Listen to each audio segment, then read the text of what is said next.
ॐ सहना भवतु सहनौ भुनक्तु सह वीर्यं करवावहै तेजस्विनावधीतमस्तु मा विद्विषावहै।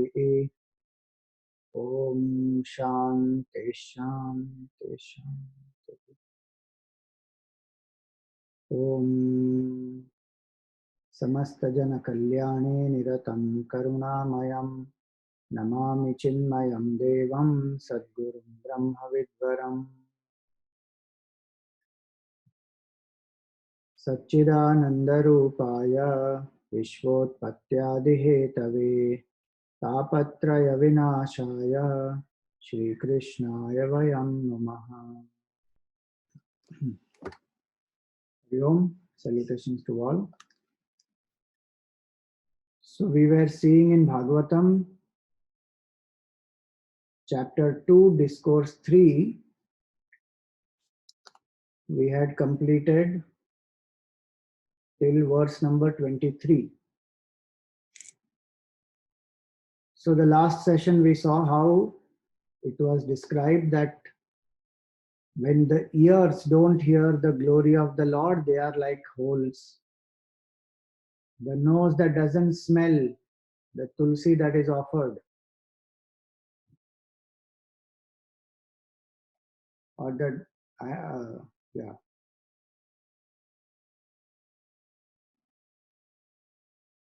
Which is that shloka here? 23rd, yes. Shri Vishnu Padya Manujas Tulasyaha Shvasanchavo Yastuna Veda Gandham. So that was the last one in 23 that we saw.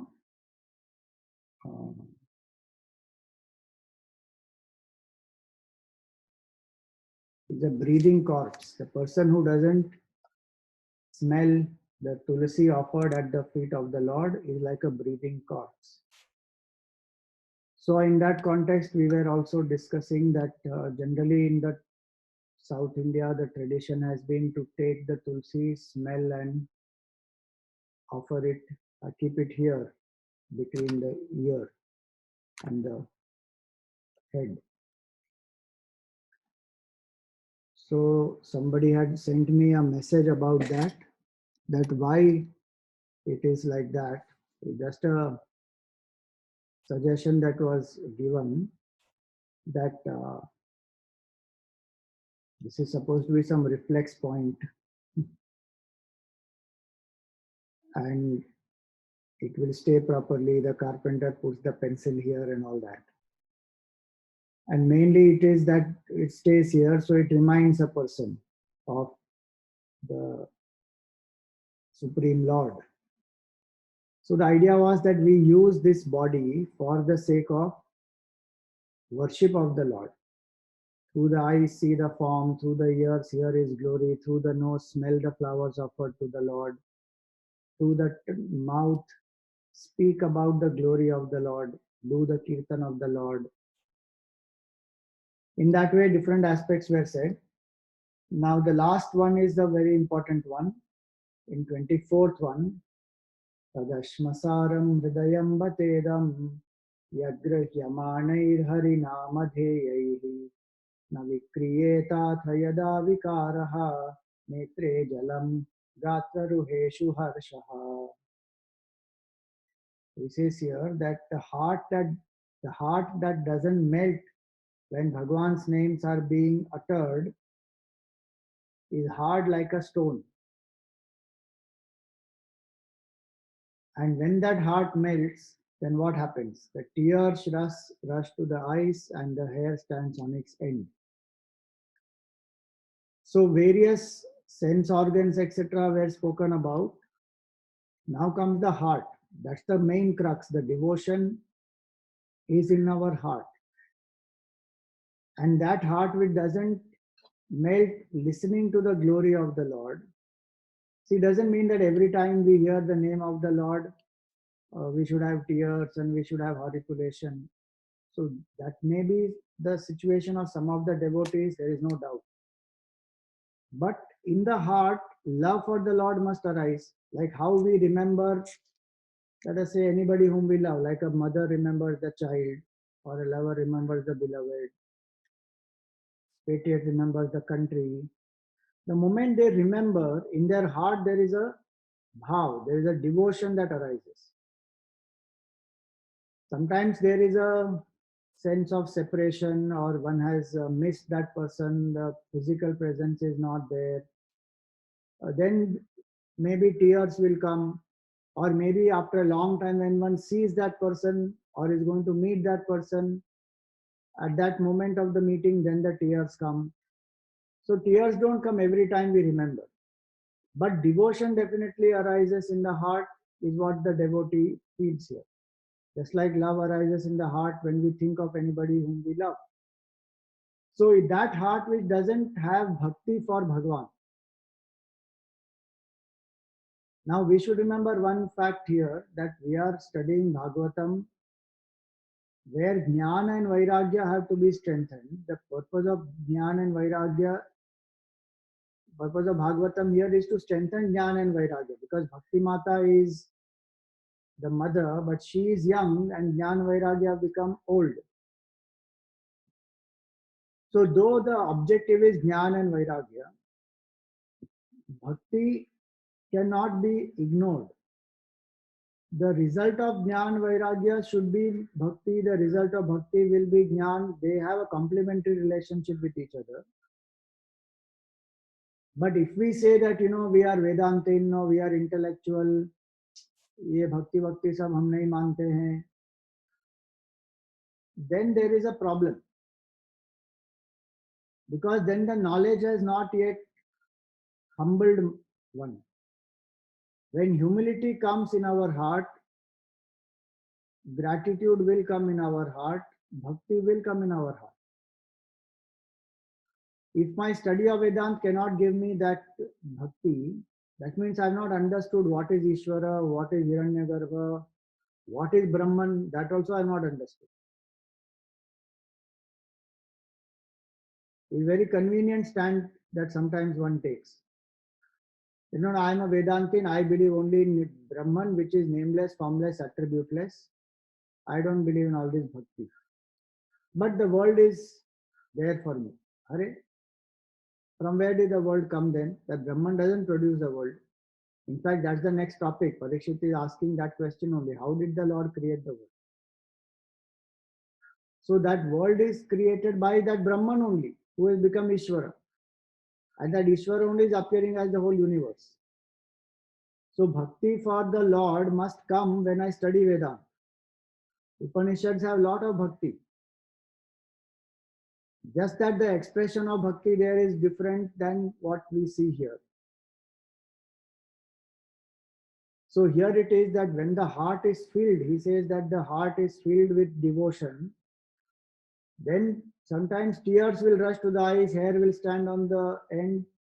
When one even hears the name of Bhagwan, one may say, no, that is little extreme, that is too sentimental. It is not. Ramakrishna Paramahamsa, the word Kali is enough to take him into Samadhi. Just the word. Or, they took him to a red light area, thinking that, if he is tempted in that place, his mind will come back to normalcy. When they took him there, he was seeing all of them there as an expression of Mother Kali. So he was saying Ma, Ma, Ma, and he went into Samadhi. So the mind of a devotee, just the name of the Lord one listens. It's not an exaggeration actually. It is a fact. The name of the Lord, the thought of the Lord is enough to invoke bhav in the heart of the devotee. Whether tears will come, not come, hand stands on end, hair stands on end or not, that is secondary. What is important is when I remember the Lord, or when I listen to the katha, or when I am taking the name of the Lord through japa, does my heart melt or not? Does my heart invoke bhakti? Does that bring humility that I am nothing, Bhagwan is everything? Is that not why when we pass by a temple, how many times we just do? We touch our heart, we bow our head. We may just pass, the temple is there. We are not going inside the temple. Any temple, Chowpatty, Krishna Bhagwan's temple, or Babulnath temple, or the Krishna Bhagwan's temple below, Babulnath temple there, any temple. The moment we pass by, what will we do? Whether we are driving a car or we are walking past it or we are sitting as a passenger in a car or a cab, whatever it is, our heart, our head will go down, our hand touches the heart, and we bow down to the Lord. Means the thought of the Lord, the sight of the Lord, the word of the name of the Lord, that should invoke that bhav in us. And there is a lot of joy in that. Is unnecessarily sometimes we intellectualize and we say, no, I don't believe in all this. Arre, better than thinking about worldly things, it is to have bhakti in the heart. So that is what is going to purify us. That is what will unite us with what we truly seek. We seek Paramananda. We seek Atyantika Dukkha Nivritti. How will that come? When I experience the self within. How to experience that self? That self in me is the Lord inside. What else? So when we understand that, let the heart have that bhavna.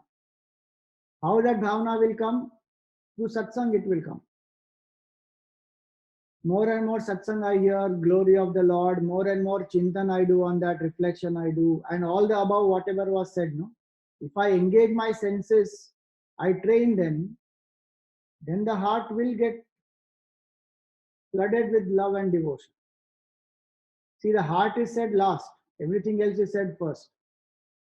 Gurudev used to tell us that to develop the head is very easy, to develop the heart is very difficult.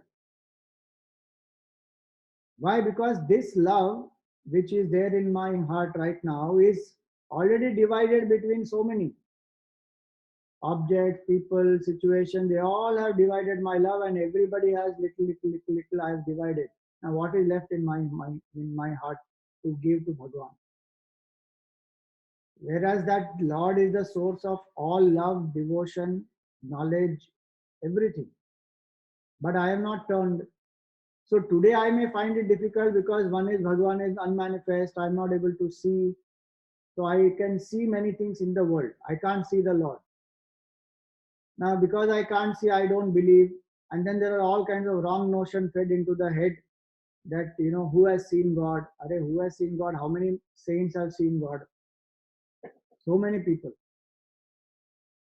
And the best part is they will never ask this question about science. Who has seen Big Bang? Show me who has seen Big Bang, then I will believe in Big Bang. That nobody will ask. What science says, oh, it is scientific, I will accept it. This is a subjective science. So there are a lot of wrong notions which are fed into our head. So then the bhakti doesn't arise. One thinks it is superstitious. One thinks that God really doesn't exist. Human being has created concept of God. All kinds of notions. So to develop that heart has become difficult because of this. Otherwise, natural love is there in our heart. That love has to be directed towards the Lord. So through satsang, etc., the clarity when I get, my wrong notions get dispelled, and I start connecting to the Lord within. And when I engage all my senses, my body, etc., to serve that Lord, then slowly the heart starts developing devotion. And so here that is what he says, that heart which doesn't melt is like a stone, hard-hearted. And Bhagwan likes, what is it called? Soft, gentle.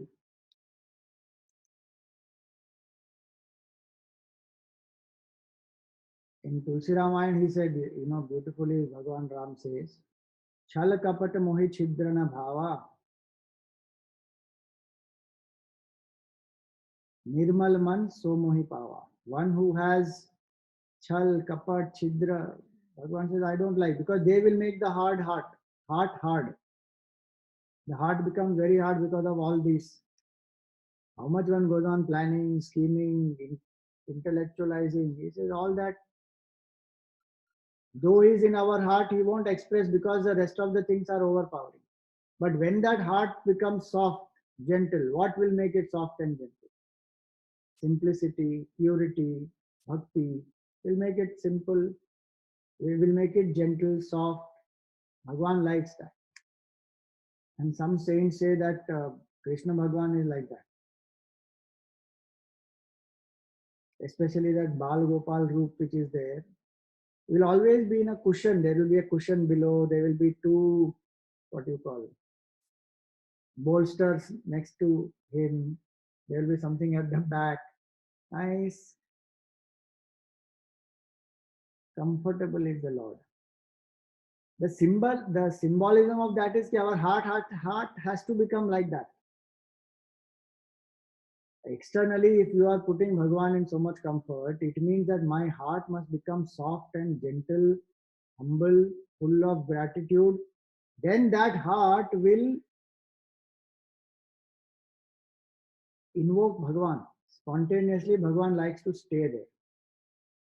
So that is about the heart. And so, finally, Shaunak ji has said all this. Remember, he is telling Suta ji that what else did Parikshit ask? You please tell us, because when two Mahatmas meet or two devotees meet, then what they will discuss is about the Lord. And these are two great devotees. And in that context, he brought out all this. That what is a life if it is just spent in eating, drinking, enjoying, that so other creatures also do. And all the other, how to engage the senses as a human being was described. So now he comes back to that part in the last verse here, 25th verse. अथाभिधेयं गमनोनुकूलं प्रभाषसे Bhagavat प्रधानः यदा हवैया सिकरात्मविद्या विशारदो नृपतिं साधु पृष्ठः. So he says that, O Sutaji, what you say is most delightful to all of us. Now you please tell us, what did Shukdev ji tell Parikshit Raja? More. What more did he say? Meaning, what more did Parikshit Raja ask? What more did Shukdev ji say? And who is Shukdev ji? He is an abode of knowledge. So what did Parikshit Raja ask? And what did Shukdev ji reply? You please tell us more. Because 7 days, they spent 7 days on the banks of the river, and in 7 days he was supposed to die. So for 7 days they were doing satsang. This is only one question that he asked about concentration of the mind, developing purity, and Shukdev ji answered all that. And he became quiet. So Shaunak ji also became, Suta ji also became quiet, saying that this is what he answered. Now if Jignasa is more, so Shaunak ji is saying, you please tell, what more did he ask? This is another nice point to learn. The speaker or the Pravachankar must give knowledge as per the capability of the student to digest one, as well as per their curiosity. Now, one may be very, very eager to pour out everything, but is that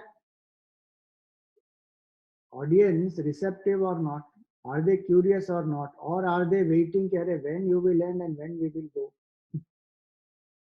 So Shukdev ji, when he finished telling Parikshit Raja his answer, he became quiet. Shaunak Rishi, he wanted to know more, so that shows his curiosity. And Sutaji also understood, okay, now they want more, so then I will give. So now, third chapter ends there. It is said that this second chapter, first 3 discourses, the essence of Bhagavatam is there in the first 3 discourses. That's what Dongre Maharaja said, that the essence of Bhagavatam If you want to find, it is in the second chapter, first three discourses.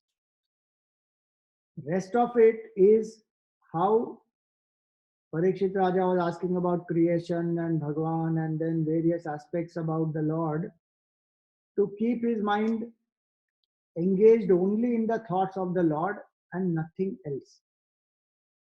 So essence, if you want, then first three chapters, everything is covered.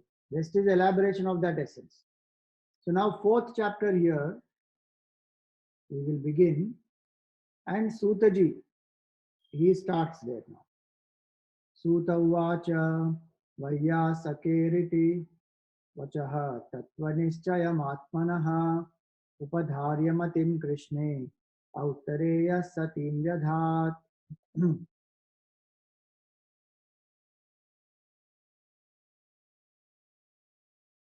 This is actually, this whole portion is describing what Parikshit Raja did. That when Shukdev ji replied, he was able to, because Shukdev ji spoke about Virat Upasana, then the form Upasana, then the Guna Upasana, all those things. And so using all that, what Shukdev ji Maharaj told Parikshit Raja, he absorbed his mind in the Lord. So he says, Vayyasakeriti vachaha tattva nishchayam atmana. He was able to ascertain the true nature of the Lord. Upadharya matim Krishna, and he absorbed his mind in the Lord. Auttareya satim yadhat. The son of Uttara, he became fully devoted, surrendered to the feet of Lord Krishna. Meaning the impact of this knowledge on Parikshit Maharaj's mind, meaning what kind of a mind he had, that as he learned this from Shukdev ji, instantly he was able to absorb his mind and surrender to that Lord wholeheartedly. Atmajaya Suta Gara Pashu Dravina Bandhushu Rajye Cha Vikale Nityam Virudham Mamata Jahau. He shook away his deep-rooted attachment. Towards what? Towards body. See, the word Atma here means the body, not Atma, the self. Atma here means the body. Then Jaya, wife. Suta, children. Agara is the home. Pashu, all the animals. Dravina, wealth. Bandhushu, all the relationships, relatives. Rajya, kingdom. Rajya. Cha Avikale Nityam, which had no trouble at all. This whole kingdom had no trouble. Virudham Mamatam Jahav. He just dropped all attachment to it. So on one hand, he surrendered to Sri Krishna. On the other hand, he was able to drop all the attachments. So if I drop the attachments in my mind, then only I can offer that mind to the Lord. So it works both the ways. And when the mind is offered to the Lord, then the attachments disappear. When I withdraw from the attachments, then I'm able to offer the mind. So they go hand in hand. Then what did he ask? Prapachat chemamevartham yanmam prichata sattamaha. He said that what you are asking me, he's telling Shaunakji and all of them sitting there. Sutaji is telling Shaunakji that what you are asking me, the same questions Parikshit Raja also asked about creation, etc. Krishnanubhava Shravane Shraddhadhano Mahatmanaha. So he said that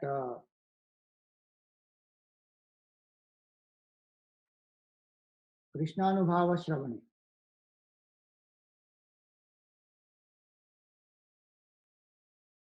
See, a translation says that this Krishnanubhava Shravane Shraddhadhano Mahatmanaha.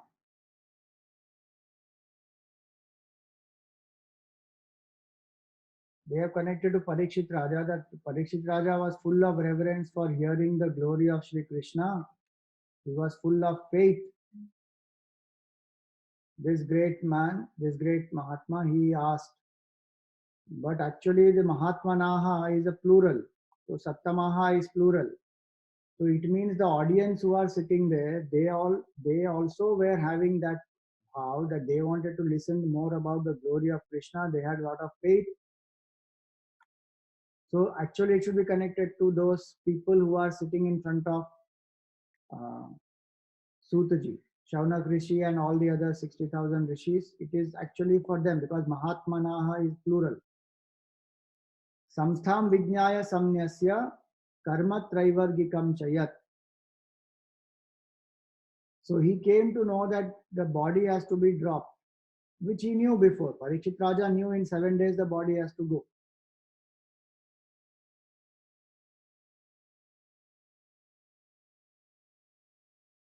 Interesting is about karma. You see how actions, when we do, the consequences of those actions will come at some point or the other. Now this Takshak Raja, Takshak is the king of snakes.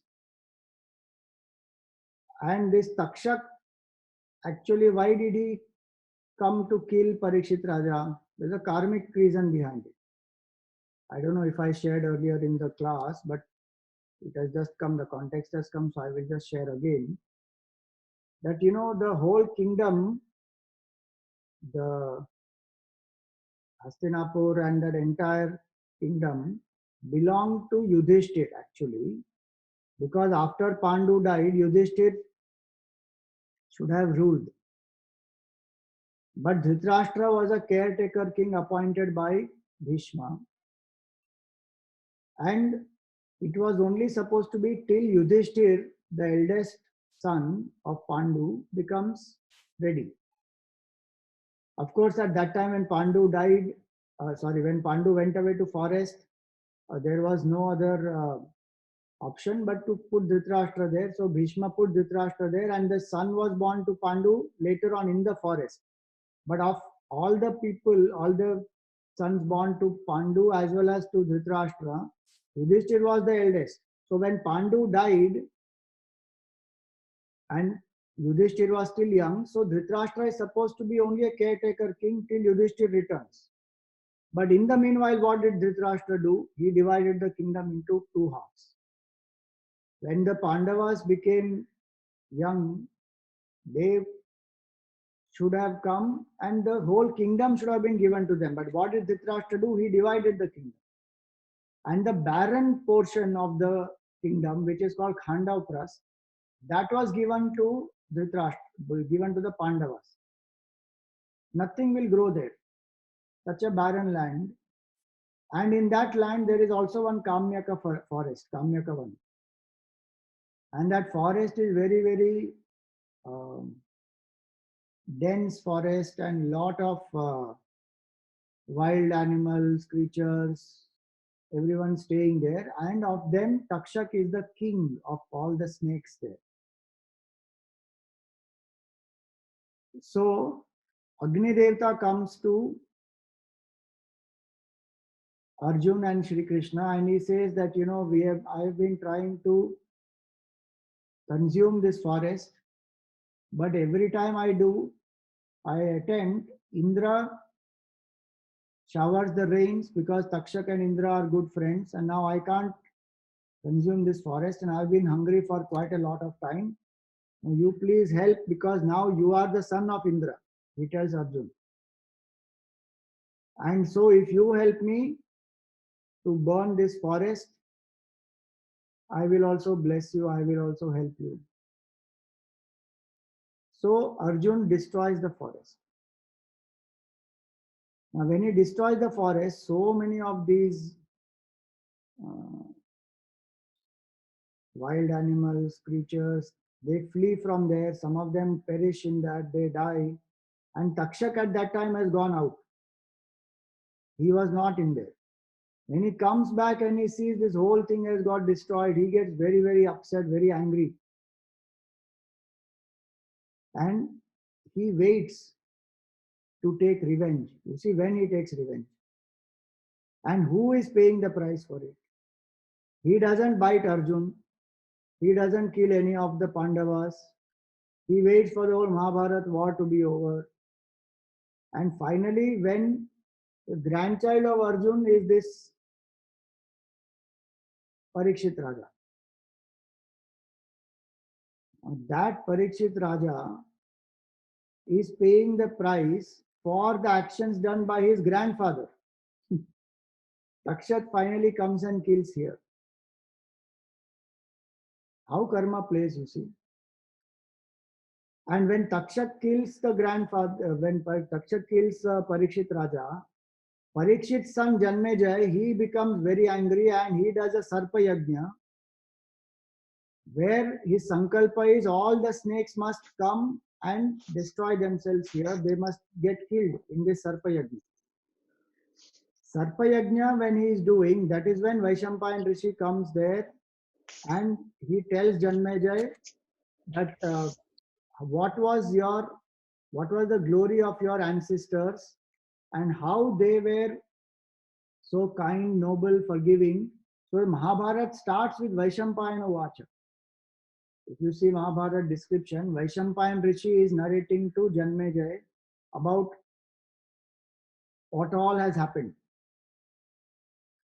So the idea here is that Parikshit Raja, when he came to know that he has to drop the body 7 days and Takshak will come and kill him.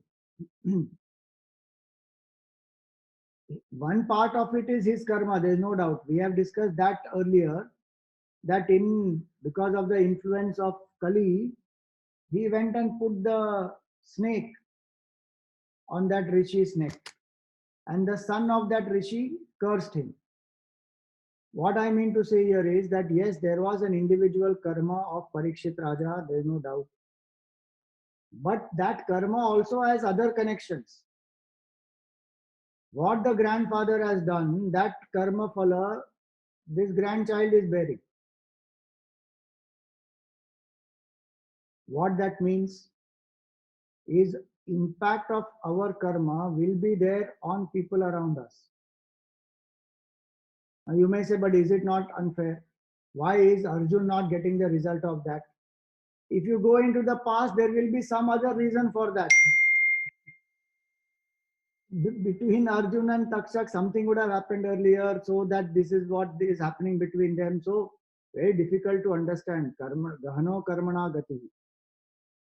Only Ishvara knows whose karma settled how, by when, where, who has to face. And that's why best is to surrender to Bhagwan and do the karma with the best of intentions right now, selflessly. So now Parikshit Raja, he came to know samstham vijnaya, that he has to drop this body. So what he did, sanyasya karma traivargikam chayat. So he dropped all the karmas related to the three purusharthas, artha, kama and dharma.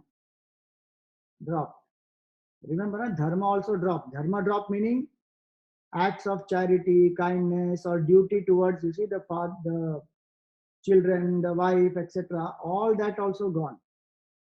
Why? Because now Param Dharma is moksha. So he is engaging himself for that. So sanyasya karma traivargikam chayat vasudeve bhagavati atma bhavam dridham gataha. And he had lot of devotion to that Supreme Lord Vasudeva and atma bhavam dridham gataha. Firmly he established his mind as though in the Lord, meaning he surrendered to the Lord. And with that bhav, he is asking now to Shukdev ji about creation. So then it proceeds further. Raja Uvacha Samichinam vacho Brahman Sarvajnasya Tavanagha Tamo Vishiryate Mahyam Hare Kathayata Katham. He says, you are all knowing, Sarvajna. Oh, divine sage. Brahman here means divine sage. Brahman doesn't mean here absolute Brahman. See, so the words, the scriptures use some of the words. In what context, we should know that context very clearly. Like the word Atma, Atma was not the Atma, it was the body. No, in the same way here. Brahman here means the divine sage. So Samichinam Vacho Brahman Sarvajnasya Tavanatha. You are all knowing, you are a sinless one. Tamo Vishiryate Mahyam Hare Kathayata Katham. With your discourses on the Lord, you have destroyed my tamas, my ignorance, my gloom. He says, now you please answer. Next question. Bhuya eva vivatsami Bhagavan Atma Mayaya Yathedam Srijate Vishwam Durvibhavyam Adhishwaraihi. He says, I further want to know that how does this Lord with his own Maya create this whole universe? Even great devatas or gods like Brahmaji, Adhishwaraihi, they find it very difficult to know about this. That question is there in all our minds. That why, I mean, how did the Lord create, how did this creation come about? Who created it? How does it unfold? What is the cause behind this universe? So he says, Bhuvaya eva vivatsami. Yatha gopayati vibhuhu yatha samyachate punaha. Yam yam shaktim upashritya purashakti purapuman. Atmanam kridan kridan. Atmanam kridan karoti vikaroti cha. And he says not only how he created, but how does the Lord protect? Yatha gopayati vibhu. How does the Lord protect this whole universe? Yatha samyachate punaha. And how does he destroy it again? Meaning creation, how does it happen? Sustenance, how does it happen? How does it get destroyed again? Yam yam shaktim upashritya. Because possessed with great powers, pura shakti pura puman. Which of the powers, Bhagavan has so many powers, which of the powers does Bhagavan use and assume the roles that he plays?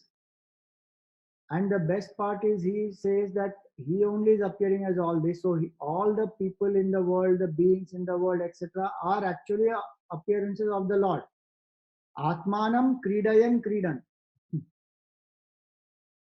It is he only who is appearing in so many forms, and he plays in this universe with all these different forms. Karoti vikaroti cha. And then he creates so many universes and he dissolves them also. Meaning the whole creation is a leela, is a sport for the Lord. That is one aspect to understand. See, the question only has so much of Advaita inside. In one way, one should understand that Parikshit Raja is only asking question for our benefit, because he already knows. Because he already said that using the power of Maya, how does Bhagavan create, sustain, destroy? And he is only appearing, meaning he knows the Vivartavada also, that creation is an illusion. And all the things in the creation are only appearances of the divine. Because cause pervades the effect. Like the mud becomes the pot, mud pot. So that mud pervades the entire mud pot. Same way, if the Lord is the creator, then he alone is all these forms. And he is only doing all this as a leela. So not only it is an appearance, he also knows that it is done with the bhav of a leela, with the bhav of a sport, kridayan, kridan. So actually he is asking for our benefit. Otherwise he knows. What more can any other reply, any reply which Shukdev ji gives is only an elaboration of what Parikshit Maharaj has already said. It is a leela, using the powers he does it, and it is his own power which is Maya. Nunam Bhagavato Brahman Hare Radbhuta Karmanaha Durvibhavyam Ivabhati Kavibhishchapi Cheshtitam. He says it is difficult even for great wise people, Kavibhihi Cha Api Cheshtitam. It is very difficult even for these wise people to know what are the leelas of Lord Vishnu, Hari. Because such marvelous deeds are his. See, this is why bhakti is so important. We do small little thing and we have a big ego that I did this, I did that. Bhagwan is the creator of the whole universe, not one universe. So many universes are created by him just like a sport. In front of that Lord, who am I? I am nothing, zero. So when we understand about creation, the source of creation and Bhagwan came, the idea is not to find out did creation actually happen in this way or not. Because beyond a point, there cannot be any proofs of that. Intellectually, one has to think how logical it is, how appealing it is to satisfy the intellectual quest. But after that, it has to be bhav. Because that bhav only will lead us to Bhagwan and realize our oneness with the Lord. And so the idea of creation theory is not to validate that creation is real, number one, or to say that this is how it happened and there's no other way it has happened. None of that. That's not the purpose. Purpose is to understand the glory of Bhagwan, to understand that this whole creation is appearance of the Lord, to serve the whole creation as the appearance of the Lord. If the whole creation is a sport for Bhagwan, we also must take it as a sport with a sportsmanship spirit. We gain sometimes, we lose sometimes. Doesn't matter. Even right now, so much concern about economy and everything, which is genuine, valid. There's uncertainty. But one should also know that these are ups and downs. The life will bring, if not Corona, something else would have been there. Life is never going to be flat. Some up or down will come. And also humbly one should accept it is a result of our own karma also. Whatever we have done, so karma phala we are going through. If we were more kind, compassionate, sensitive, maybe this would not have happened the way it has happened now. So learn lessons out of it, be equanimous, because up and down will go on happening. So face life with that sportsmanship spirit that this comes and this goes. Right now, difficult time is there. It will also pass. Good times again will come back. For some people, it may be right now also good time. If their mind is strong and fine, right now also is good time only. What is there to cry? But anyway, the idea here is that the whole creation, when we try to understand the theory of creation and why Bhagwan created, how Bhagwan created, the grandness and the glory of the Lord my mind must be absorbed in that I forget who am I, what little petty achievement I have. One drops all that. And that's why he says even wise people find it difficult to comprehend, meaning it is incomprehensible. Subtle intellects also cannot comprehend it. So you please tell me about that. Meaning I will be able to lose myself in that, forget the ego, the jiva bhav, all that gone. यथा गुणांस्तु प्रकृतेः युगपत् क्रमशोऽपि वा बिभर्ति भूरि शस्त्वेकः कुर्वन् कर्माणि जन्मभिः. Now he says yatha gunanstu, that how the Lord is one, but he assumes the three gunas and makes the creation happen. So there are two words used here, yugapat and kramashahava. See, yugapat means instant and kramasha means sequentially. So he says, did the creation happen in an instant or it came about sequentially? Now see, some of these questions which are there here. Science also is thinking of that or not? We think about the theory of evolution and then from unicellular and so many creatures evolved and how survival of the fittest and Darwin's theory of evolution and all that. So one theory is that the creation has evolved slowly over a long period of time. Like how they say that in the history of creation, if you go to see, in the beginning there was no iron only. There are only other things which are there. Iron was not there. And this iron is formed by intergalactical collisions. And that iron is what is actually there in our body. which is required to pump the blood. Hemoglobin we call. And one of the latest research which has come about, we don't know how valid it is, that the authenticity of it, etc., is being worked on. But one of the theories which has come about right now about the virus is that the virus actually attacks the hemoglobin so that hemoglobin becomes much lesser, and then the respiratory issues happen. So the virus doesn't attack respiratory, our respiratory system directly. Now, this is one theory. My point to say is this, that the evolution theory is how over billions of years the universe has evolved to become what it is today. So some people say it is 4.2 billion years old. Some people say it is 13 billion years old. And over a long period of time, this has evolved. So now that is called Kramashah. So either it happens, is the creation happening by evolution? That is called Vikasavad. Vikasavad is the word for it, evolution. Or is it a creation one shot, Yugapat, like the dream? Now in dream there is no evolution happening. The entire dream world is projected as it is, one shot, full. Whatever is there in the dream is one shot. Of course, dream has a limitation, that there is no logic there.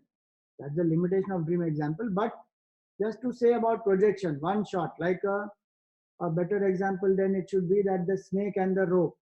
We don't see the evolution of the snake from the rope in sequential stages. We just see the whole snake there, full stop, one shot as it is. So that is what he is asking here, that Yugapat Kramashopiva, Bhagwan uses the three gunas. That Parikshit Raja is clear about, that using these three gunas for this whole creation, does this Lord do it one shot or does he do in succession, one after the other? Yugapat Kramashopiva. Bibharti Bhurishastu Ekaha Kurvan Karmani Janmatihi.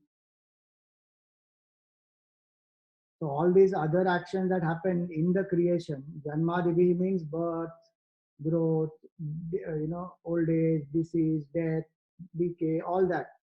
Now all that, how does the Lord do?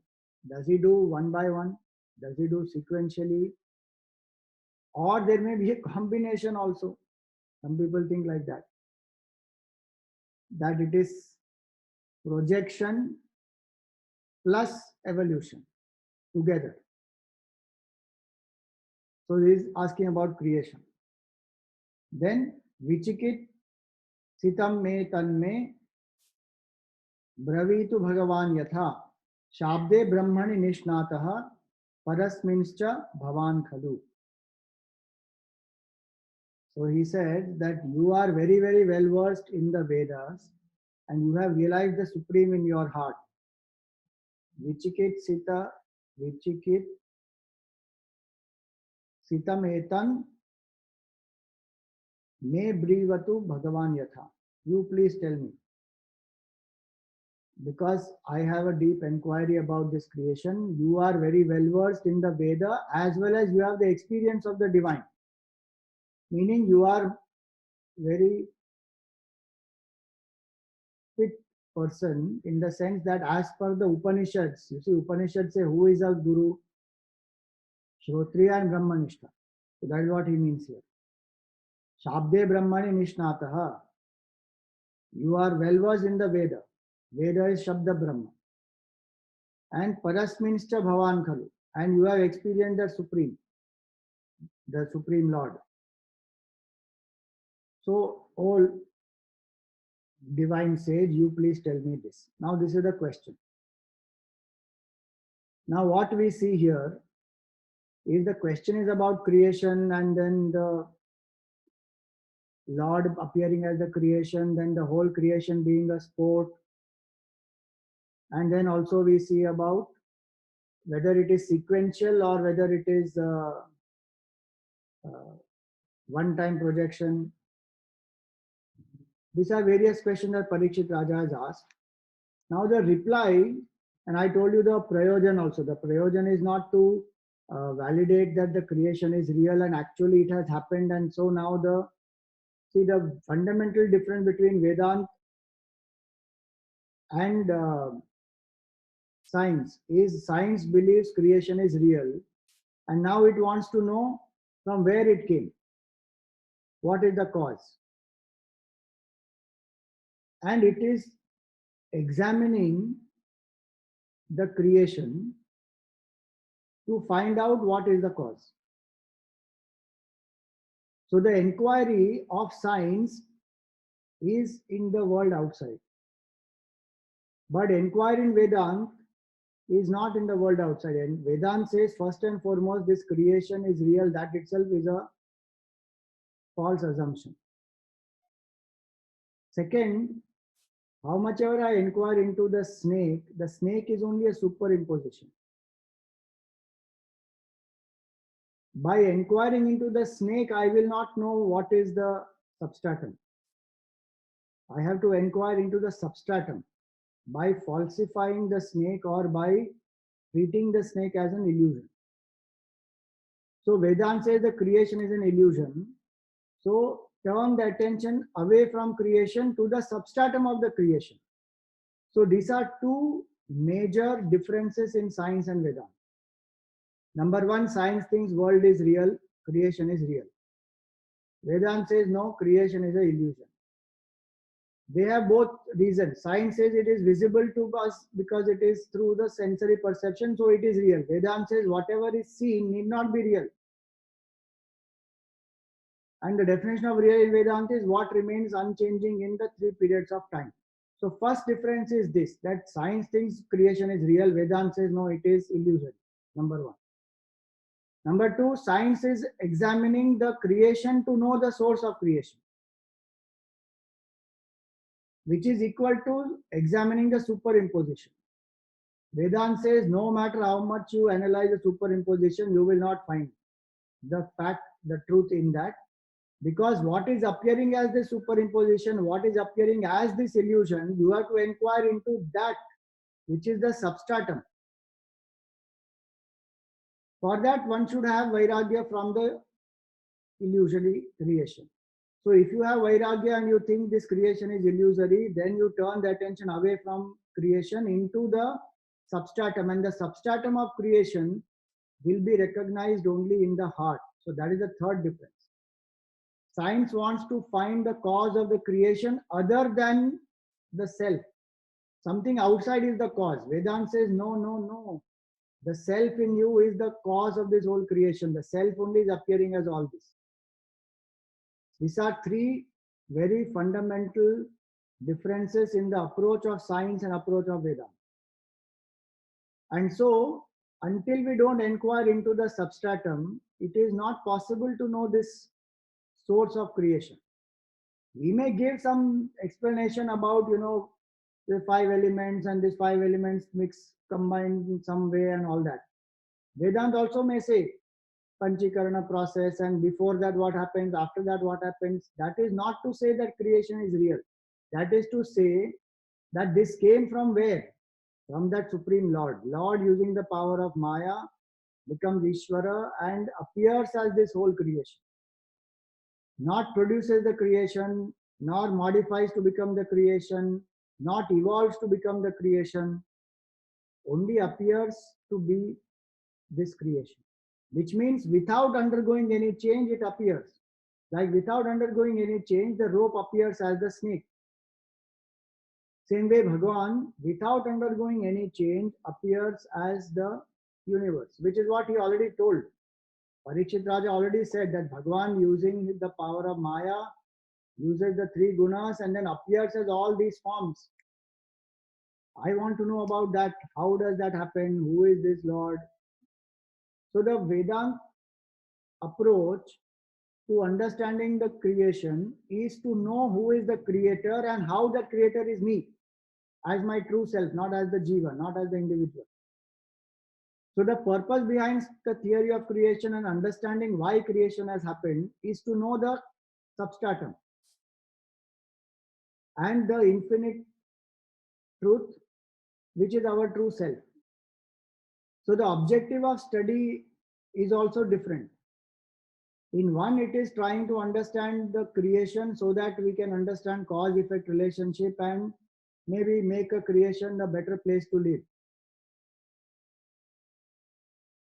The other one is to know that state of infinite self, knowing which human life is fulfilled, purpose of evolution only is fulfilled. So there are these differences in the approach. And so when we study Vedanta or when we even study Bhakti Shastra, you will see the theory of creation, etc. will come. But in the reply of Shukdev Ji Maharaj, if you see from this shloka number 11 till the end of the chapter 25, there is no explanation about creation theory or any of the questions that Shukdev Ji was asked. He is going on glorifying Shri Krishna and the Lord, Supreme Lord. In fact, if you see in Bhagavad till now, Shukdev Ji has not invoked or praised the Lord as an invocation before he starts a discourse. We generally start any session by remembering the Lord. Shukdev Ji Maharaj remembers the Lord here only. Formal invocation comes here. Now this is the Shukdev Ji's stuti now it is.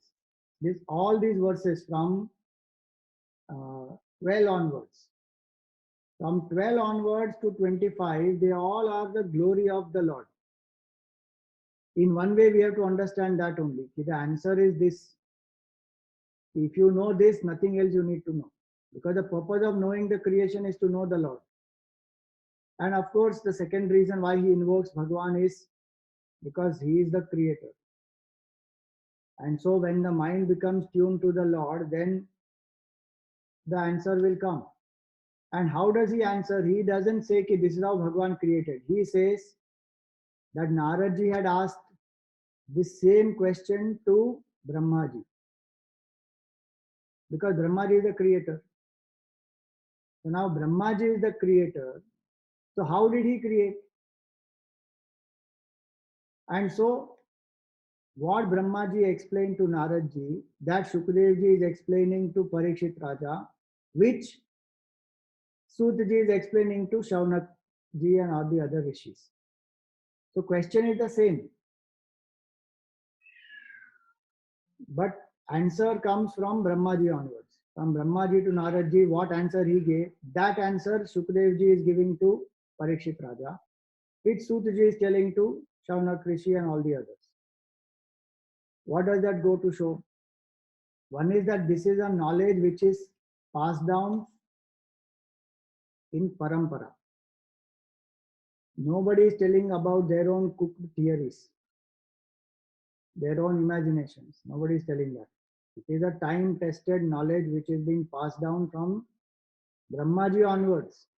And Brahmaji playing the role of a creator, Brahmaji only is the fit person to actually say, because he is the one who has actually manifested this whole creation.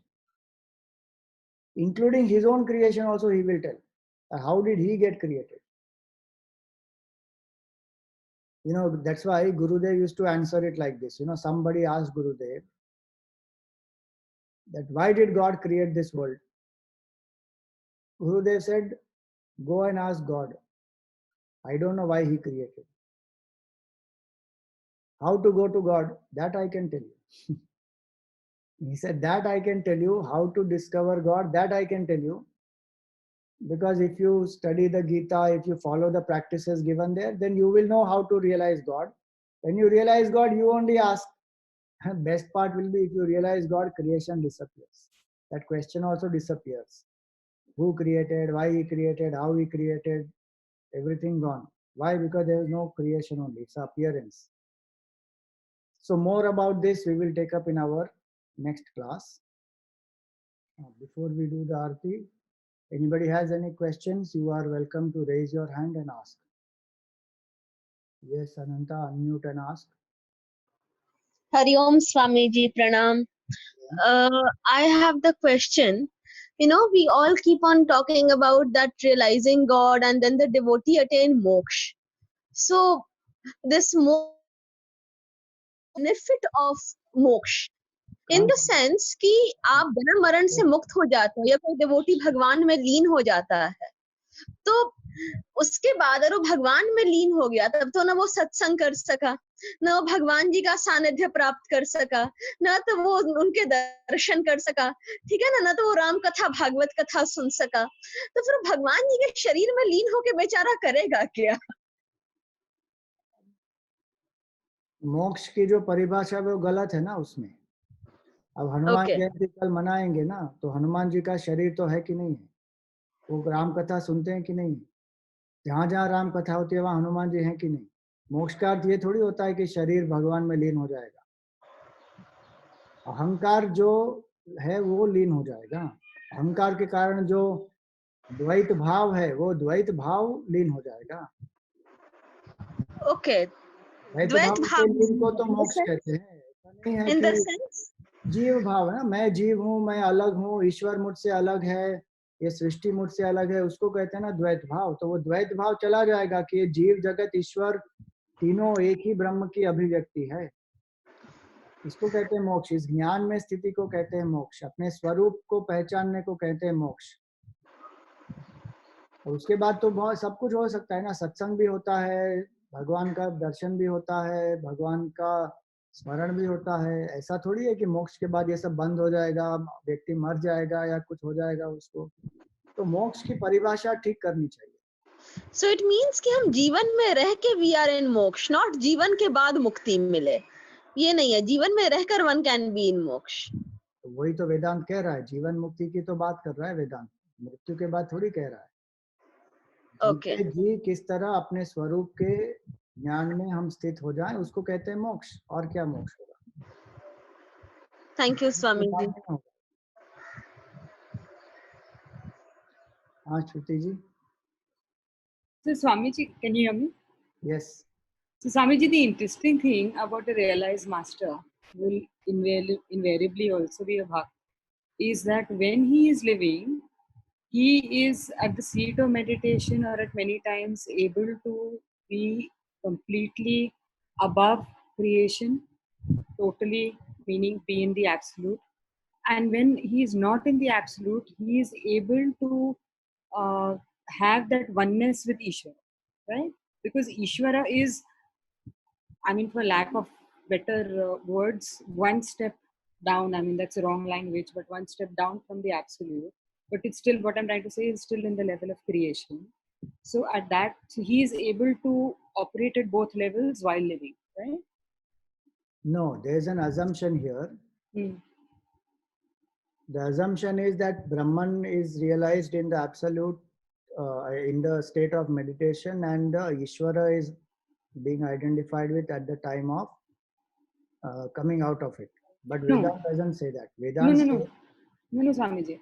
So हाँ, in meditation, to for sure, that's what I said. In meditation, for sure, but even at other times during the day. So, like when you speak about being in, the constant state of moksha. So so that, but even when they are in the awake, not just in the state of meditation, even when they're out of the state of meditation, there will be many times when they will be in that state, is my question. But there will be other times when they come out of that state and they're able to feel the oneness with God. So they're able to see both sequentially or alternatively. no, so that's what I'm trying to say, that when they come out of that state, when they come out, there is no difference in their abidance in the self. See, we are talking about a realized master. We are not talking about a Right. seeker. A seeker goes into samadhi, outside samadhi, so the experience of the seeker is different. We are talking about a realized master. Realized master is one who has established oneself in the self. Right. Sahaj Samadhi, that is the final state. So even when they come out of that state, they are actually experiencing only pure consciousness, nothing else but consciousness. But you and I see them as though coming out, and we see them talking, walking, eating, all that. And yes, at one level that is happening at our relative level, but they operate out of what is called as badhita ahankar. The ego is falsified. Like the actor knows that this is a role I am playing, this is not me. So they play all the roles at the same time abiding in the self.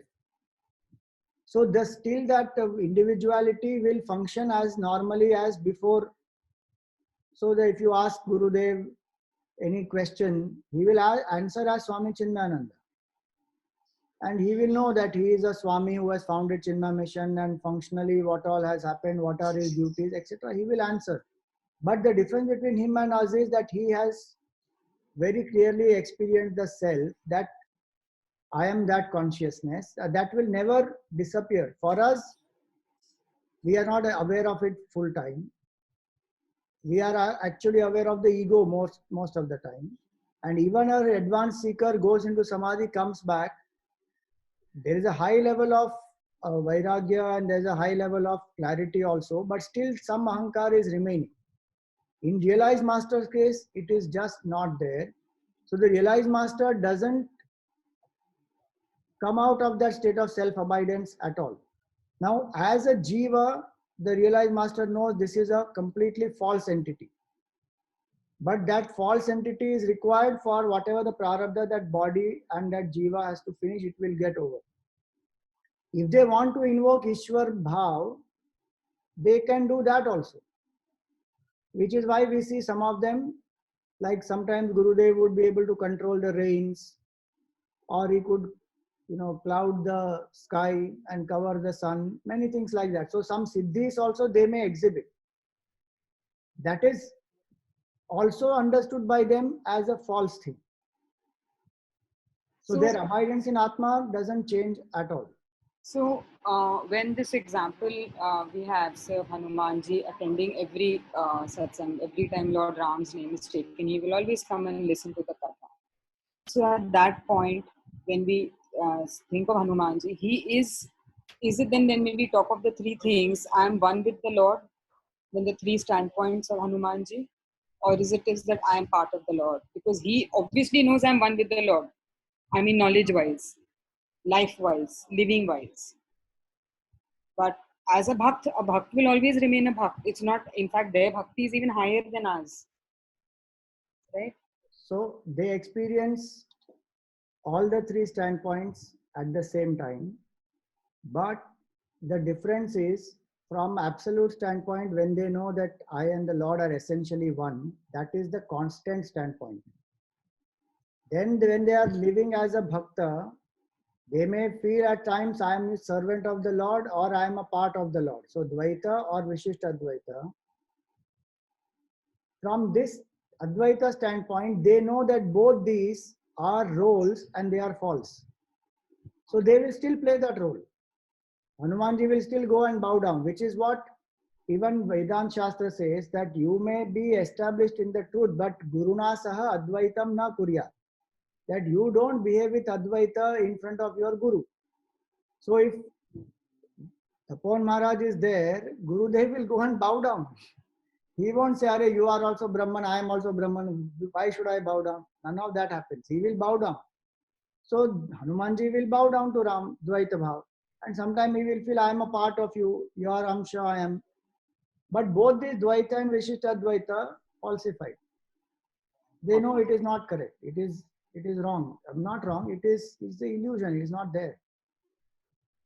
So it's a very strange thing. I mean, how much can we explain with? Yeah. One has to only experience it.